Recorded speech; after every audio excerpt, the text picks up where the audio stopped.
नमस्कार, आकाशवाणी से प्रस्तुत है समाचार प्रभात।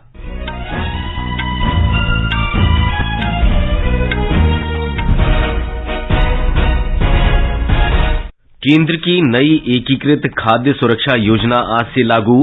81 करोड़ से अधिक लाभार्थियों को निःशुल्क खाद्यान्न मिलेगा। सरकार ने उच्च स्तरीय बैठक में देश में कोविड स्थिति की समीक्षा की। चीन और अन्य 5 देशों से भारत आने वाले यात्रियों के लिए आज से RT-PCR जांच अनिवार्य। भारत की वासेनार व्यवस्था की अध्यक्षता आज से आरंभ। पूरे विश्व में लोगों ने नववर्ष का स्वागत आतिशबाजी और संगीत की धुनों के साथ किया। और युकी भांबरी और Ramkumar Ramanathan Maharashtra open tennis tournament में पुरुष सिंगल्स के दूसरे दौर में पहुंचे। समाचार प्रभात के साथ मैं मुकेश कुमार। केंद्र सरकार आज से नई एकीकृत खाद्य सुरक्षा योजना लागू कर रही है। केंद्रीय मंत्रिमंडल के निर्णय के अनुसार नई योजना के अंतर्गत 2023 में राष्ट्रीय खाद्य सुरक्षा अधिनियम के अंतर्गत 81 करोड़ से अधिक लाभार्थियों को निःशुल्क खाद्यान्न उपलब्ध कराया जाएगा। हमारे संवाददाता ने बताया है कि इस अधिनियम से पूरे देश में एक राष्ट्र एक राशन कार्ड के अंतर्गत पोर्टेबिलिटी सुनिश्चित की जाएगी। इस योजना के तहत अंत्योदय अन्न योजना वाले परिवारों और प्राथमिकता वाले घरेलू व्यक्तियों सहित सभी राष्ट्रीय खाद्य सुरक्षा अधिनियम के लाभार्थियों को खाद्यान्न उपलब्ध कराया जाएगा। देश भर में 5 लाख से अधिक उचित मूल्य की दुकानें हैं, जिसके माध्यम से लाभार्थियों को मुफ्त खाद्यान्न वितरित किए जाएंगे। केंद्र सरकार खाद्य सब्सिडी के रूप में एक साल में 2 लाख करोड़ रुपए से ज्यादा का खर्च वहन करेगी। केंद्र सरकार का यह निर्णय गरीबों के लिए खाद्यान्न की पहुंच, सामर्थ्य और उपलब्धता के मामले में राष्ट्रीय खाद्य सुरक्षा अधिनियम के प्रावधानों को मजबूत करेगा। दीपेंद्र कुमार, आकाशवाणी समाचार, दिल्ली। सरकार ने देश में कोविड तैयारियों का जायजा लेने और प्रभावी प्रबंधन सुनिश्चित करने के लिए कल समीक्षा बैठक की। बैठक की अध्यक्षता प्रधानमंत्री के प्रधान सचिव डॉक्टर पीके मिश्रा ने की। इससे पहले प्रधानमंत्री ने नई दिल्ली में एक उच्च स्तरीय बैठक में कोविड प्रबंधन संबंधी दिशा निर्देश दिए थे। एक रिपोर्ट। बैठक में बताया गया कि 1716 अंतर्राष्ट्रीय उड़ानों की जांच की गई है तथा जांच के लिए 5000 से ज्यादा नमूने लिए गए हैं। डॉक्टर मिश्रा को जानकारी दी गई कि संशोधित दिशा निर्देश के अनुसार चीन, सिंगापुर, हांगकांग, दक्षिण कोरिया, थाईलैंड और जापान से आ रहे यात्रियों को आज से यात्रा प्रारंभ करने से पूर्व RT-PCR जांच अनिवार्य रूप से करानी होगी। इन देशों से आ रहे यात्रियों को RT-PCR की नेगेटिव रिपोर्ट और स्वघोषणा एयर सुविधा पोर्टल पर अपलोड करनी होगी। बैठक में जानकारी दी गई कि जीनोम सीक्वेंसिंग व्यवस्था को मजबूत किया जा रहा है ताकि अधिक संख्या में नमूनों की जांच संभव हो सके। बैठक में टीकाकरण की स्थिति की समीक्षा भी की गई। दीपेंद्र की रिपोर्ट के साथ समाचार कक्ष से कुमार राधारमन। देश में अब तक कोविड की 220 करोड़ से अधिक खुराक दी जा चुकी हैं। इनमें से 102 करोड़ से अधिक वैक्सीन की पहली डोज और 95 करोड़ से अधिक दूसरी डोज दी गई हैं। सरकार ने कहा है कि आज से चीन, हांगकांग, जापान, दक्षिण कोरिया, सिंगापुर और थाईलैंड से आने वाले यात्रियों के लिए RT-PCR जांच आवश्यक कर दी गई है। स्वास्थ्य मंत्रालय ने कहा है कि ये जांच भारत की यात्रा आरंभ होने से पहले 72 घंटे के भीतर होनी चाहिए। भारत में अंतर्राष्ट्रीय उड़ानों के आगमन पर 2% यात्रियों की औचक जांच पहले ही जारी है। मंत्रालय ने बताया कि पूरे विश्व में कोविड की स्थिति को देखते हुए ऐसा किया जा रहा है। चीन से कनाडा आ रहे हवाई यात्रियों को प्रस्थान से कम से 2 दिन पूर्व कोविड की नेगेटिव रिपोर्ट देना आवश्यक होगा। ये प्रतिबंध लगाने वाले देशों की सूची में कनाडा भी शामिल हो गया है। ये प्रतिबंध गुरुवार को लागू किया जा रहा है। चीन, हांगकांग या मकाऊ से प्रस्थान करने पर कनाडा जाने वाले हवाई जहाजों पर 2 वर्ष से अधिक उम्र के यात्रियों के लिए ये रिपोर्ट देना आवश्यक होगा। मछली पालन, पशुपालन तथा डेयरी मंत्री डॉक्टर एल मुरुगन ने कहा है कि कोरोना महामारी और आर्थिक मंदी के बावजूद देश का समुद्री उत्पाद निर्यात 32% बढ़ा है, जिससे रोजगार सृजित हुआ है और अर्थव्यवस्था को गति मिली है। डॉक्टर मुरुगन कोच्चि में कल केंद्रीय मछली पालन, नौवहन और इंजीनियरिंग प्रशिक्षण संस्थान के अधिकारियों के साथ एक समीक्षा बैठक में संवाददाताओं को संबोधित कर रहे थे। केंद्रीय गृह मंत्री अमित शाह ने कहा है कि सरकार ने केंद्रीय सशस्त्र बलों के लिए बड़ी संख्या में आवास निर्माण की पहल की है। उन्होंने कल बेंगलुरु में सेंट्रल डिटेक्टिव ट्रेनिंग इंस्टीट्यूट और पुलिस अनुसंधान तथा विकास ब्यूरो के भवन की आधारशिला रखी। इस अवसर पर गृह मंत्री ने कहा कि केंद्रीय सुरक्षा बल के कर्मचारियों के लिए 17,000 आवास निर्माणाधीन है और 15,000 स्वीकृति की प्रक्रिया में हैं। ये समाचार आकाशवाणी से प्रसारित किए जा रहे हैं। आज तो पार्टी चाहिए। चैंपियन के साथ सेल्फी लेंगे। आइडिया, यही करते हैं पार्टी। Pizza party. यस, चल अपना कार्ड और पिन दे। मेरे कार्ड की डिटेल्स मैं खुद ही डालूंगी। आरबीआई कहता है अपना पिन, ओटीपी, सीवीवी या इंटरनेट बैंकिंग पासवर्ड किसी के साथ शेयर ना करें। ऑनलाइन बैंकिंग सिर्फ अपने कंप्यूटर, मोबाइल और सिक्योर नेटवर्क से करें। बाय गर्ल्स, कहाँ जा रही है? सुना नहीं, नो शेयरिंग। आरबीआई कहता है जानकार बनिए, सतर्क रहिए। समाचार प्रभात में आपका फिर स्वागत है।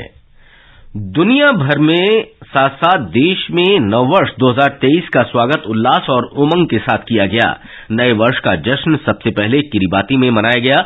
न्यूजीलैंड के ऑकलैंड में स्काई टावर, ऑस्ट्रेलिया में सिडनी शहर में हार्बर ब्रिज और ओपेरा हाउस से आतिशबाजी का मनमोहक नजारा दिखाई दिया। नववर्षमयं हर्षमयं दर्शमयं। जापान की राजधानी टोक्यो में लोगों ने गुब्बारे छोड़े और दक्षिण कोरिया की राजधानी सोल में फोन की रोशनी से 2022 को विदाई दी।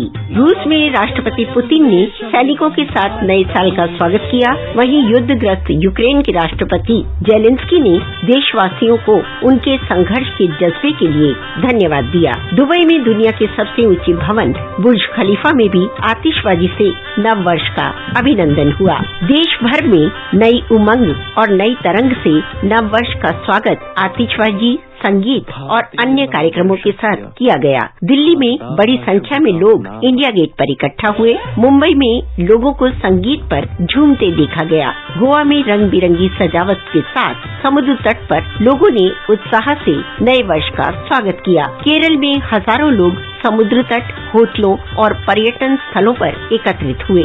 उत्तराखंड में मसूरी में लोगों ने गीत संगीत के साथ नव वर्ष का अभिनंदन किया। हिमाचल प्रदेश के मनाली में भी माल रोड पर लोगों की भारी भीड़ उमड़ी। उधर उड़ीसा में पुरी में प्रसिद्ध कलाकार सुदर्शन पटनायक ने समुद्र तट पर बालू से भगवान जगन्नाथ की 8 फीट ऊंची और 15 फीट लंबी चित्रकारी करके नए साल की स्वागत किया।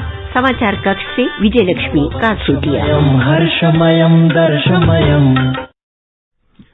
मुंबई सहित पूरे महाराष्ट्र में आतिशबाजी के साथ नया वर्ष मनाया गया। हमारे संवाददाता ने बताया है कि 2 वर्ष तक कोविड के कारण लगे प्रतिबंधों के बाद नया वर्ष मनाने के लिए लोग उमड़े।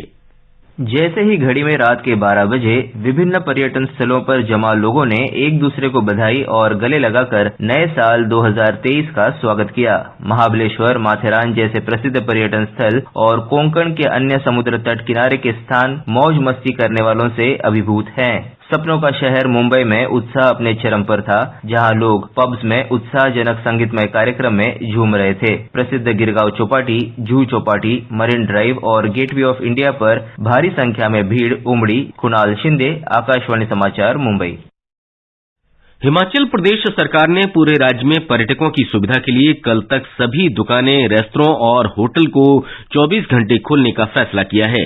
कश्मीर घाटी में नए साल का जश्न मनाने के लिए दिल्ली, मुंबई, गुजरात और देश विदेश के अन्य स्थानों से पर्यटक प्रसिद्ध पर्यटन स्थल गुलमर्ग और पहलगाम पहुंचे।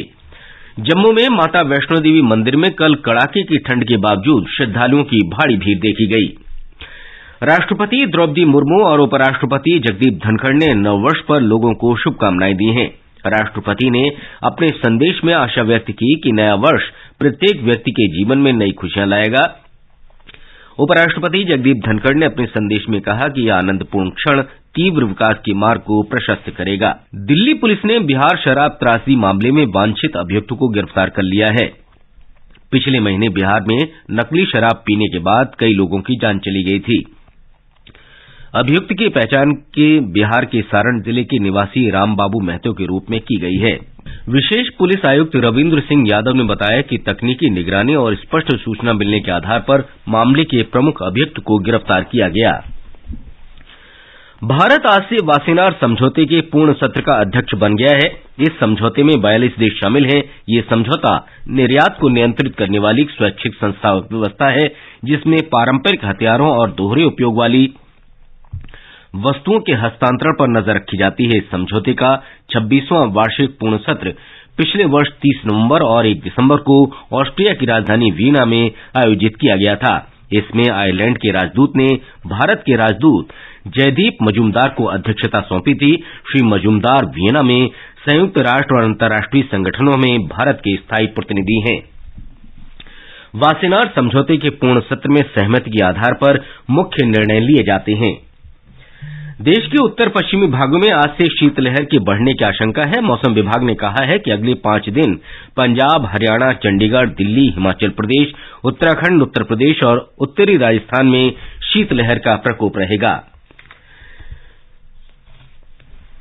पुणे में महाराष्ट्र ओपन टेनिस टूर्नामेंट में युकी भांबरी और रामकुमार रामनाथन ने पुरुष सिंगल्स क्वालीफायर के दूसरे दौर में प्रवेश कर लिया है। प्रजनेश गुणेश्वरन, सिद्धार्थ रावत और आदित्य विशाल बालेकर पहले दौर के क्वालीफाइंग मैच हारकर बाहर हो गए। मुकुंद शशि कुमार, सुमित नागल और मानस धाम ने सिंगल्स मुकाबले खेलेंगे। रोहन बोपन्ना, रामकुमार रामनाथन और अर्जुन काधे डबल्स स्पर्धा में भी हिस्सा लेंगे।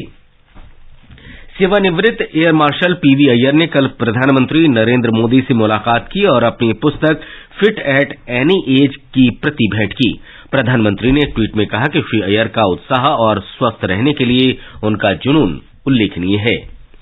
ये समाचार हमारी वेबसाइट newsonair.gov.in/hindi पर भी उपलब्ध हैं। और अब समाचार पत्रों की सुर्खियों के साथ हैं देवेंद्र त्रिपाठी। धन्यवाद मुकेश। गृहमंत्री अमित शाह का भारतीय तिब्बत सीमा पुलिस के समारोह में संबोधन सभी अखबारों में प्रमुखता से है। हिंदुस्तान की सुर्खी है, गृहमंत्री बोले आईटीबीपी के रहते एलएसी की चिंता नहीं, कोई 1 इंच जमीन नहीं ले सकता। पंजाब केसरी का कहना है, सीमा पर तैनात जवानों को साल में 100 दिन परिवार में रहने का मौका। अमर उजाला ने साइप्रस दौरे पर विदेश मंत्री जयशंकर की पड़ोसी देशों को सख्त नसीहत देते हुए लिखा है, आतंक के बल पर भारत को झुकाकर नहीं हो सकती बात, चीन से रिश्ते सामान्य नहीं, एलएसी पर एक तरफा बदलाव कतई मंजूर नहीं। राजस्थान पत्रिका का शीर्षक है, आतंकवाद पर भारत ने चीन और पाक को सुनाई खरी खरी।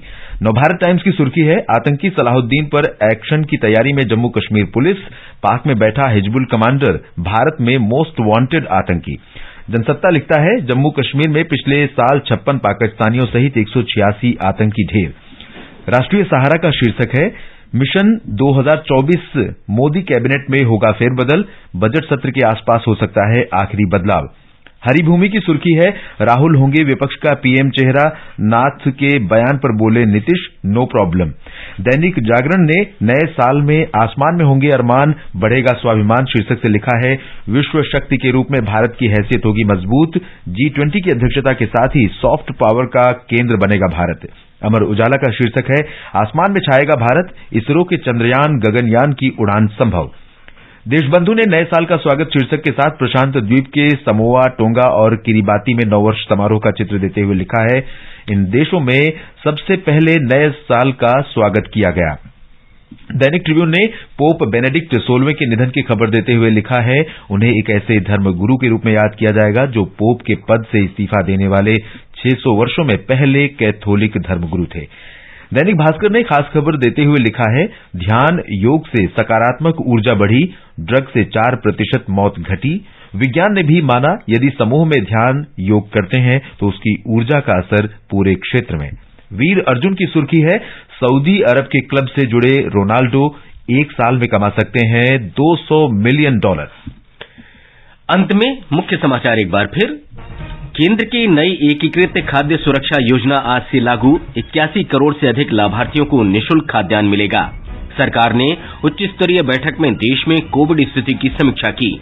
चीन और अन्य 5 देशों से भारत आने वाले यात्रियों के लिए आज से RT-PCR जांच अनिवार्य। भारत की वासेनार व्यवस्था की अध्यक्षता आज से आरंभ। पूरे विश्व में लोगों ने नववर्ष का स्वागत आतिशबाजी और संगीत की धुनों के साथ किया। और युकी भांबरी और Ramkumar Ramanathan Maharashtra open tennis tournament में पुरुष सिंगल्स के दूसरे दौर में पहुंचे। इसके साथ ही समाचार प्रभात का ये अंक समाप्त हुआ। नमस्कार।